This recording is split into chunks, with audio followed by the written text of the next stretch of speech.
So I've been collecting Montblanc pens for about 10 years. I buy probably 1 to 2 pens a year. I'll go down to the, boutique or wherever and, buy a pen that I like. And for the most part, I buy pens that I use.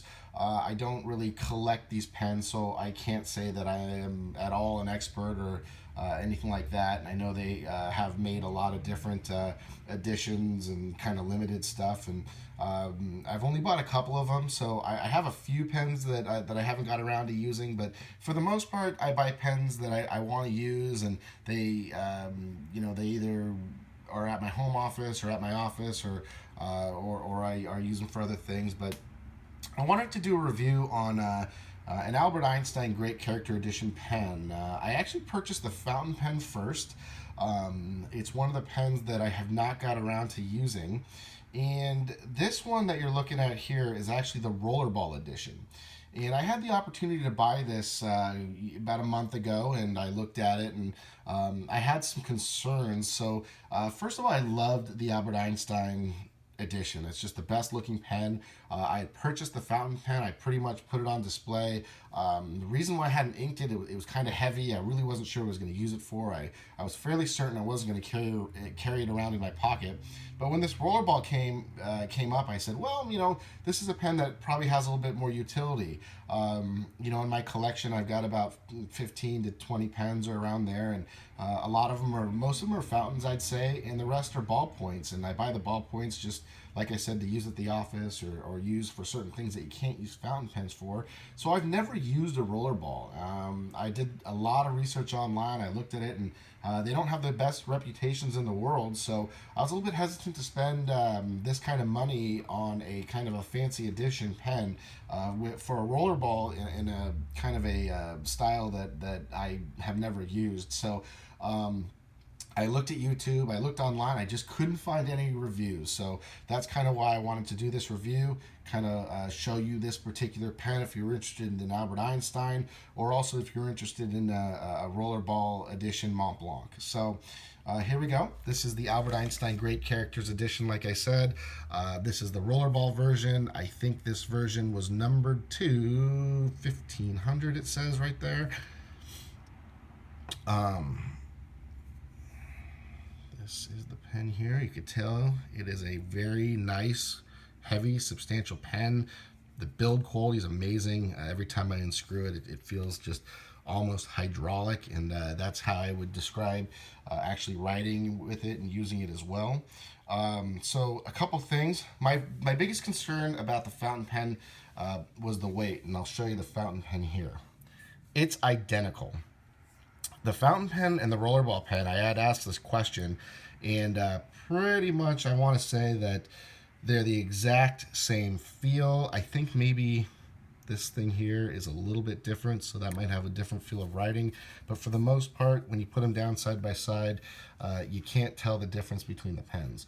I did weigh out the pens for anyone who is scientific or whatnot. The rollerball pen, this one here, weighed about 3.34 ounces. That's with the cartridge. The fountain pen here was not inked. It has no ink in it, and that weighed in at 3.04 ounces. So just for a comparison, this guy here is a Legrand, and I use this guy a lot. It's an awesome pen. I have actually a handful of Legrand 146s. I use the 145s a lot. And just for a comparison, fully loaded with all the ink in there, that is only 9.3 ounces. So this pen is much, much heavier. So let me just do a quick writing sample.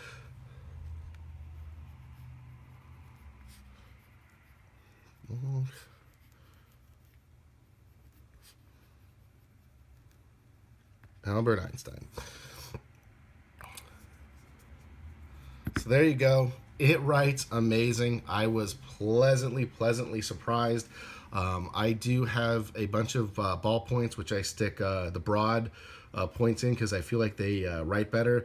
This writes excellent. Again, when I use this pen, I write with it and I unscrew it and I use it. The word that comes to my mind is hydraulic. Maybe because it has a ton of weight and it's pushing down on that roller ball.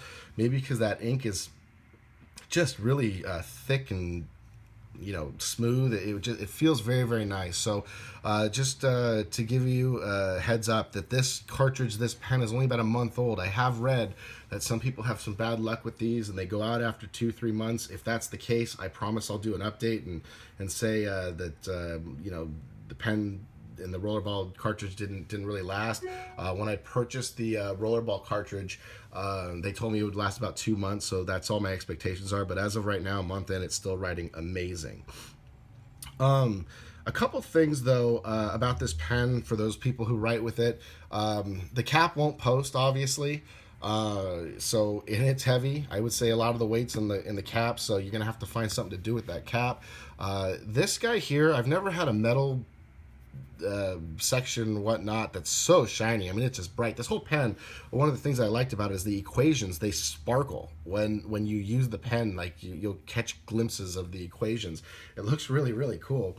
But this guy picks up a ton of fingerprints. So if you're kind of anal about keeping your stuff clean, either don't buy this pen or have some sort of microfiber cloth near you, because it will pick up fingerprints.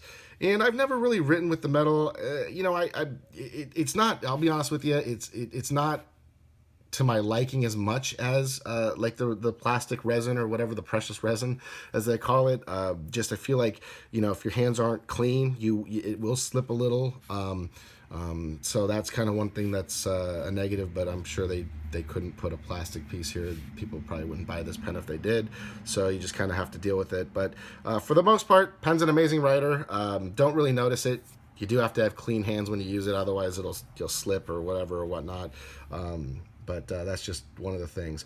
So another thing, and I'm going to show you here, is no one's ever done this here. This is a rollerball refill. It's a Legrand refill. So basically, you have to buy the Montblanc stuff, and it's not your standard rollerball refill. So actually, I almost bought the wrong refills for it, and I was told that it's the rollerball refill.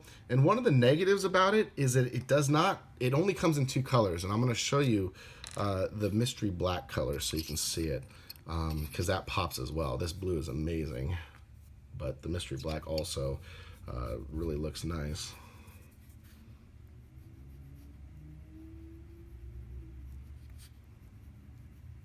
Black. Okay. So it only comes in these 2 colors from Montblanc, and so I asked them. I said, "Hey, do you guys have different colors?" And they said, they only come in these 2. So that's a big negative. Just to let you know, what I did is basically I refilled one of the old cartridges that I had that ran out of ink, and I refilled it with this Albert Einstein ink, and I'll just show you what that looks like here. So you could buy this ink, or it's probably sold out now, but I bought this a while ago, but I'm sure you could find it on eBay or whatever. And I bought it for the fountain pen. I actually bought a bunch of bottles for it.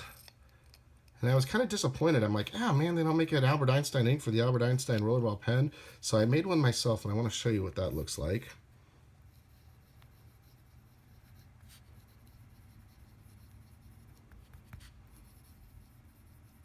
So it's a little bit lighter. It writes nice, puts down a lot of flow. So I was actually pleasantly surprised when I did that. It looks really nice. And just for a comparison, this is a Legrand with the medium nib fountain, and it's got the same ink in it.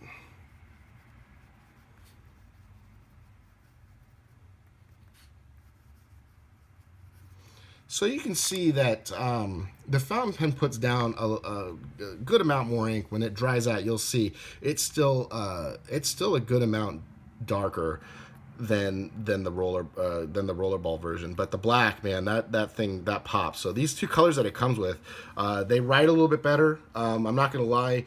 You can tell that this ink is a little bit less viscous or whatever. It's a lot thinner, and so these guys here, they just write just slightly better. They look a little bit better. But if you really wanted Albert Einstein ink like I did, just pop the end off right here. You just pop that sucker off, and just once it's empty, and then you just drop some Albert Einstein ink in there. So that's those are basically my thoughts on this pen. Again, I haven't used this the fountain pen, but I'm sure it's amazing. It is a heavy pen. It's one of those things where I did put it in my pocket, my suit pocket. You did notice it was there. I don't think it was going to disappear on me. It was firm in there. I bent over a few times. It didn't, the clip is good. It wasn't going to fall out or anything like that. But I'd say the biggest thing that I could say is when you use it, it feels nice, but it's a big heavy pen, so you have to have some sort of place to put it. It's not one of those pens that you can just throw it around and whatever. I mean, you don't want to scratch it up, so you do have to take care of it, and it's kind of a little bit of an event. But if you can, you can store one on your desk. I bought a little desk tray for it at the office and in my home office. Then it's an amazing pen. It's probably, I hate to say it because I've got a lot of fountain pens, it's probably the best writing pen that I have. It's just smooth. Again, feels hydraulic. It feels like like it has almost an assist where it helps you out, and it feels very nice. Handwriting, it's a little bit different. So my handwriting got pretty decent. I'm sorry, I just jotted down a bunch of stuff there. But when I'm really concentrating, I feel like the fountain pen will give me the nicest handwriting.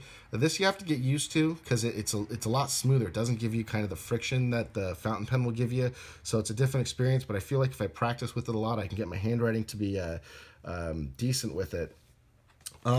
So at the end, I'd say I definitely recommend it, especially, if the rollerball holds up and, every 2 months I can stomach that, or I can refill it with ink or whatnot, then it's going to be a really good usable pen for me. Another only point of, negative I would say I have with it is I sign a lot of carbon documents, and it's not nearly as good as a ballpoint. Obviously, a fountain pen's useless in that situation, so I have a ballpoint. I thought maybe this one would kind of fill the gap between the fountains. So when I have a stack full of papers that I have to sign, I have to use a ballpoint because the fountain pen will smear. This one, you can sign a stack of papers. It's not going to smear. It's not nearly as wet as a fountain pen. It's not going to be as dry as a ballpoint, but if you're signing one after another, it's not going to smear. However, if you're signing a carbon document, it just doesn't have the pressure or whatever it is. You can barely see it, but not like a ballpoint where you can really push down and it'll look good. So if you have a lot of signatures to do, you have a lot of writing and smearing's an issue, I can tell you it's an amazing pen. It doesn't replace a fountain pen. It doesn't feel like a fountain pen, but I'll tell you, it has its own unique feel. It feels like a ballpoint pen done perfectly, whereas a ballpoint pen, he has the skips, and if you get a smooth one, you're in good shape. This, like I said, the word I'll describe it as hydraulic. So I hope this review helps, and if you're interested in purchasing one, I tell you, go for it. When I paid for this, I got it home, I'm like, did I make a mistake? And I'll tell you, I've made a lot of mistakes buying stuff here and there, but this is an amazing pen. So if you see an Albert Einstein or any other of the limited edition that you just fall in love with, I'd recommend getting one. All right, thanks a lot for watching. Bye.